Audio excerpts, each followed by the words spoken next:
What's up guys, LeopoldTheBrave here with Banjo revealed for Super Smash Bros. Ultimate and Crash Team Racing Nitro-Fueled just a couple days away. I figured Crash and Smash would be a fun topic to talk about. But before I get started, I'd like to give credit to and shout out the artist behind the Crash Bandicoot render I used in the thumbnail, LegoFormer1000. He was kind enough to let me use it in the thumbnail for this video, so be sure to go give him a follow and check out his stuff. He does really awesome work. Now this video isn't going to be moveset ideas or representation concepts or anything. I already did that in a previous video, but perhaps I'll update it in the future. This video is solely based on Crash Bandicoot's likelihood to be one of the 2 remaining characters in the Fighter's Pass. And there are mountains of signs pointing to this being the case, from fan demand to rumors and theories, to even the timing of events themselves. So without wasting any more time, let's dive right in. First, let's go over some rumors and theories, just to get us warmed up and hyped up for the real facts. Now again, these are just rumors and theories, and they were both formulated immediately after Banjo and Kazooie were revealed, so do not take these as absolute fact on what's going to happen.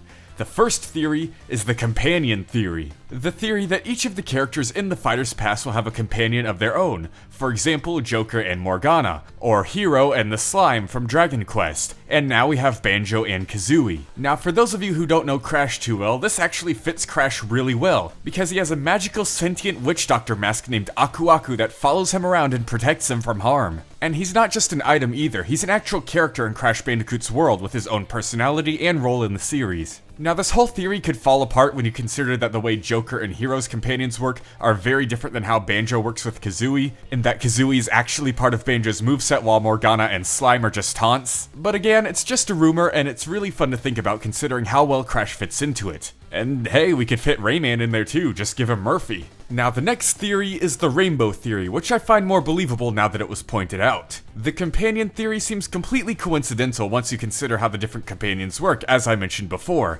But the Rainbow Theory makes a lot of sense and seems like a cool thematic theme that Sakurai would do. Especially since it includes the other DLC fighter Piranha Plant and not just the ones within the Fighter's Pass. Now the theory is that each DLC fighter character represents a different color in the rainbow. Red, orange, yellow, green, blue, and purple. Or indigo, lavender, whatever you want to say. And we already have 4 out of 6. Joker is red, Banjo is yellow, Piranha Plant is green, and the hero is purple. And this just leaves 2 more colors, orange and blue. Orange is obviously Crash, and I figured blue could be Geno or something. Geno would be a super groundbreaking character to end the DLC lineup with, considering his history of not making it into Smash. So if this is the case, we could very well be seeing Crash next. But again, just like the companion theory, this is also a theory and could fall apart when you consider the fact that the colors weren't revealed in the right order. But that could also be a way to subvert our expectations and keep us from catching on. We all know how Sakurai's mind works because none of us know how it works. So like I said, don't take these as fact, they are both rumors and theories. It's just very interesting how solid they are, and how well they're both able to fit in Crash as a playable character while other potential characters struggle to fit in both at once.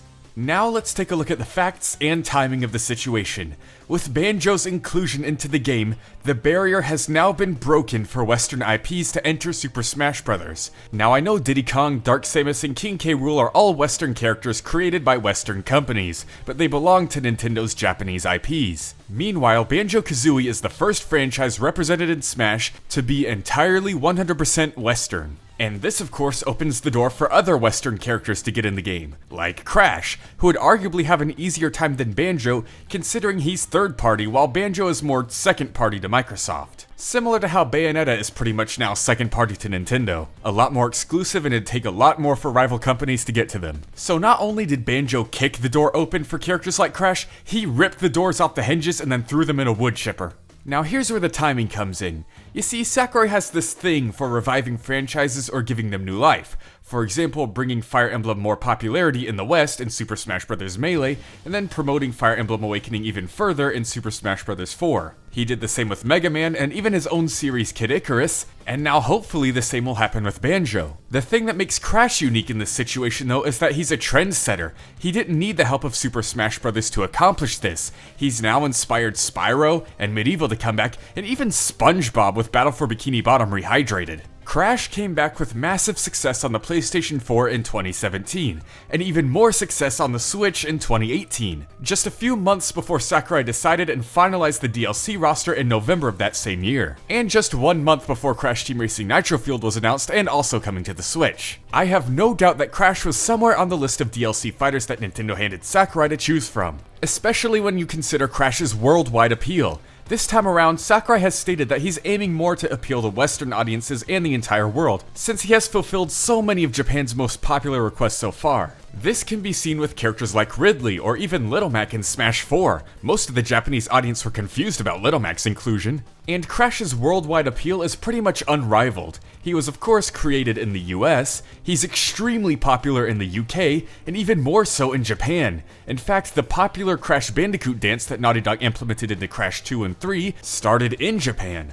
Speaking of the Crash dance though, why don't we dive into Crash's past? Because all the other things we've been talking about today have been relevant and in the now. Put that into perspective with how much we've gone over. We haven't even touched his legacy yet.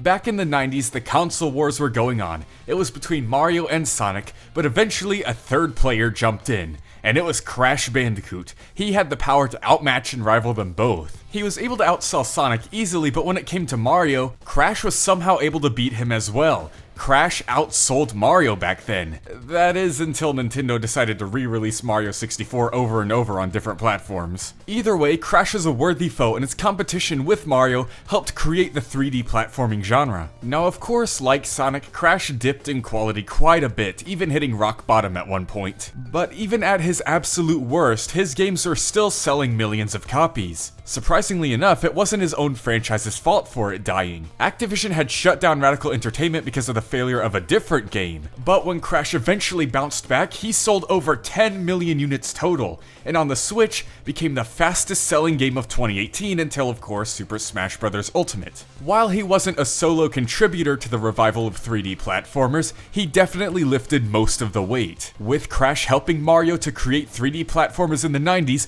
to bringing them back to life in the 2010s. Crash has a powerful legacy in the video game industry. Now obviously Sakurai's DLC list has been finalized for quite a while now, but recently I've been seeing Crash hype for Smash blow through the roof. Content creators who I've never heard talk about Crash before are talking about him, some of my friends who couldn't give a crap about Crash are suddenly saying he'd be decent and cool to see now, and everyone just seems to have this feeling that it's Crash's turn. He's of course been highly requested for a while, but now we feel like it's definitely his time to shine. People felt the same about Banjo. He was always one of the most highly requested characters in Smash history, but people were always just wishfully thinking. However, this time around, people knew. They had a feeling he was coming. They absolutely knew it was Banjo's turn, and I'm getting that impression from people talking about Crash now. So I think it's Crash's time to join the battle.